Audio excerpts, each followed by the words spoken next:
Hola, bienvenido a todos. Welcome back to my channel. Honestly, welcome me back to my channel because it has been like 3 weeks since I've uploaded. It's just been pretty chaotic. I had a lot going on, and I actually am planning to like insert a bunch of like hodgepodge videos towards the end of this, just to kind of give you guys like a brief glimpse at like what the heck I was even doing. But today I have exciting news and just saying straight out that I've been accepted into one of my medical schools. So your girl is going to be a doctor, you know what I'm saying? Like, all you need is the one, and I got that done. Yes.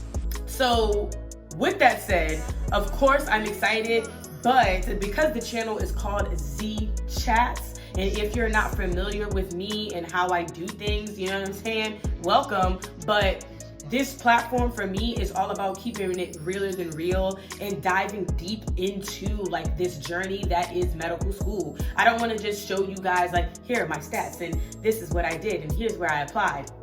I really want to talk about it. I really want to talk about how I feel and really just some of the things that I think are kind of messed up with the application process, things that I think could be better, things that I think were funny, things that I think were trash. Like, I really just want to give you an honest review of this whole thing, as well as like throughout my journey in medicine. Like, I plan to stay this way, talking to you guys like y'all are my dear friends, all the way until I graduate with my degree. So yeah, like a person that I feel like also does this and is like pretty good at keeping it like up front and frank is Sean. I will insert her channel either like below in the description box or like somewhere here on the screen for you guys to click on, because again, that authenticity is what I really look for when I try to follow like med influencers. Because again, like, it's great to hear like certain advice, but some of it can get really cookie cutter, some of it can get really rudimentary, and it's just kind of like the same old, you know, score high, study well, blah blah blah.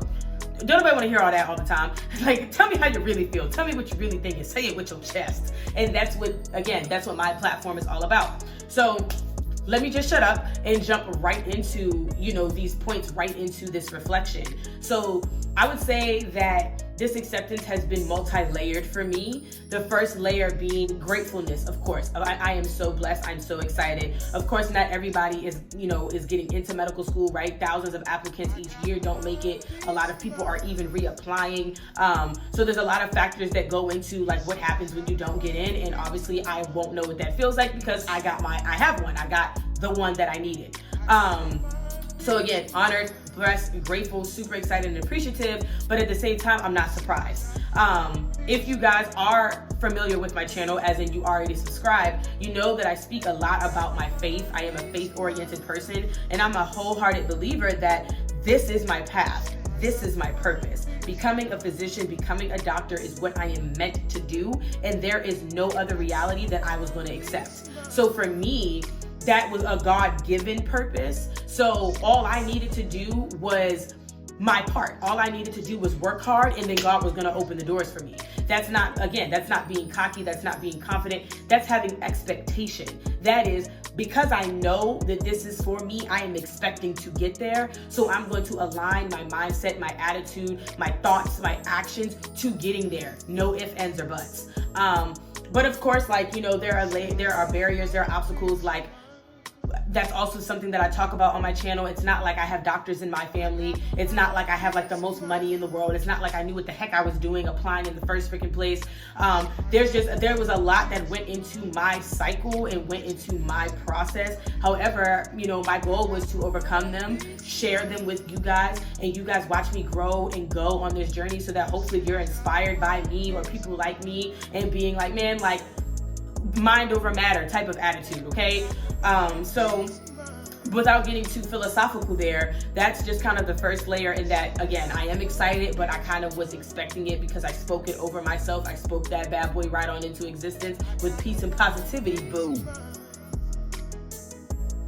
And the next layer that I have after this is kind of like juxtaposing to what I just said, right? I said that I'm grateful and I'm blessed, but this can be taken as me being ungrateful, and I'm not trying to be. It's more of like this acceptance was a bit anticlimactic.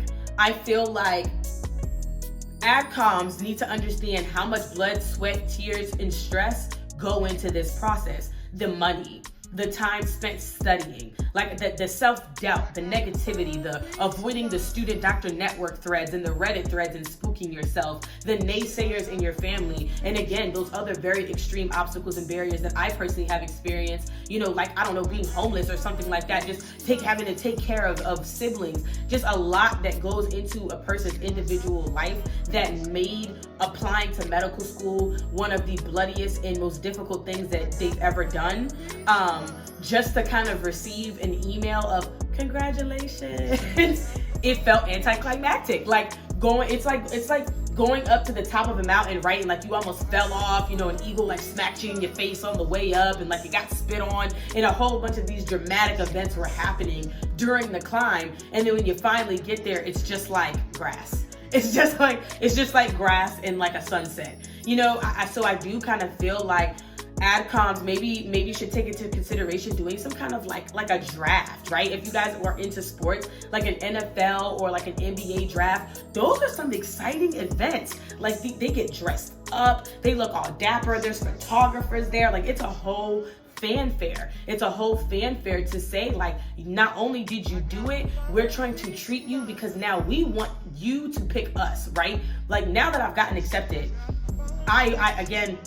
I'm fully believing and hoping that all the rest of my schools follow suit and I have more than just this one acceptance, which means the ball is in my court now. The ball is in my court to pick who I want to go and be received by. So it's kind of like, y'all should be kind of like shimmying your goodies at me. You should be shimmying your goodies at all of the applicants who you're extending an offer to, because we don't have to accept it. So it's just kind of like, again, it would be kind of cool if it was sort of like an NFL, NBA draft type of excitement, just to show, again, just to show that AdComs in these schools are really understanding just how exhausting this journey was, and to celebrate us for making it through.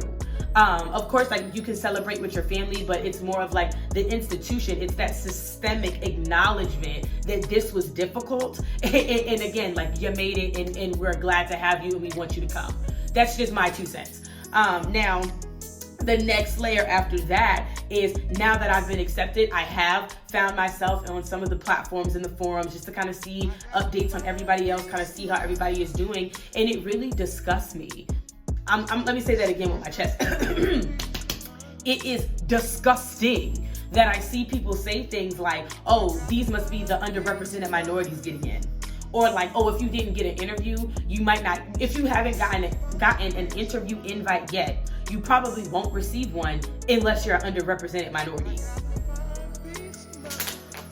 Let me say this right now. I did not get into the school that I got into because I am Black. I'm just gonna let that sink in. I did not get into the school that I got into because I am Black.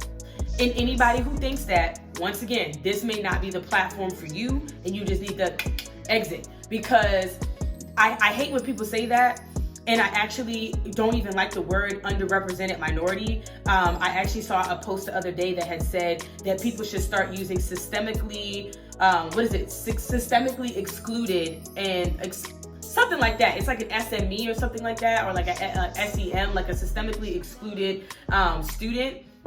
And it's like, I'll post the actual post into the video, but I totally and wholeheartedly agree with it, because it really helps to put into perspective that there are outside factors and influences and barriers that come with being a minority in America, that come with being, like, for me as a Black woman, my experience, the things that I go through on average, right? This is not to say everybody, on average are completely different than my majority counterpart.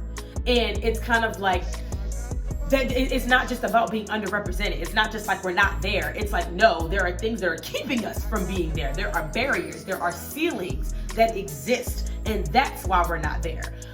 So I really do like that word better, and I think I'm going to start using it. But when I see people say things like, oh, well, maybe if you're Black, or like, again, if you're an underrepresented minority, then you have a higher chance, or maybe that's Oh, sorry y'all, my phone started dying. But when I see people say stuff like, oh, like maybe that's the reason why you have an easier time, like your stats aren't that great compared to mine, and that's probably why you got in. Like, they don't say that in that many words, but that's the intent, that's the implication. The implied idea here is that I had some type of advantage over somebody else because I'm a Black woman. And it pisses me off because there is somebody out there who doesn't look like me, who had the resources, who had the money, who had the knowledge, who had the support system, who had all of the things that should have made them successful and still failed. Whether that is because of motivation, efforts, or aptitude. And so what I'm trying to say here is that I know that I busted my butt. I know that I overcame a lot to get where I am at, to get the acceptance that I have. So when I see people say stuff like, oh, you know, the fact that you're a Black woman plays a factor into it. I am not my skin color, okay? If you listen to India Irie, I am not my hair. Like, I am not the physical body. I am a component of, I am a multitude of experiences that have come about because I am Black. All right, because I'm a Black woman, the things that I went through is what makes me unique, is what makes me me, and is what has helped me to be successful, not the fact that I am Black alone. So again, I really do like that new terminology over underrepresented minority, just because I feel like it kind of puts things into a perspective, those barriers and those exclusions and those obstacles, as I mentioned. But in terms of anybody, in terms of this subject in general about me being accepted as a Black woman, again, like, that's the whole reason I made this platform, was to just kind of show my process and just show, like, I didn't necessarily have it all there. Like, there was a lot of things that I struggled with, but at the end of the day, I was going to make it regardless because of the effort that I put in. So when I see these posts and stuff, like I said, it does make me upset, but that's the whole reason why, again, I make these videos and I kind of talk these things out, because I think it's kind of good to discuss them, so that way stuff like this can stop being said. Okay, so that way you can hear from a Black woman, right? From a soon-to-be MS1 Black woman, like, these are conversations and subjects and topics that are kind of getting old, and here is my input as someone on the other end. And then I would say, I think the final layer of this acceptance that is really the most sensitive for me is the fact that the school that I got into is actually the school that I prayed to get into in order to live with my significant other, who I am no longer with. I'm not sure if you guys noticed the subtle, like, intro change to my channel. If you guys, again, are long-term subscribers, like the 50-something of you, I ended up changing the intro to remove him from it because he and I are no longer together. It is a long, complicated story. I would literally have to do an entire playlist on, like, love, dating, relationships, and romance in your 20s. Oh God, would that be a series? But again, it was really bittersweet. I mean, that was the person that I was supposed to marry.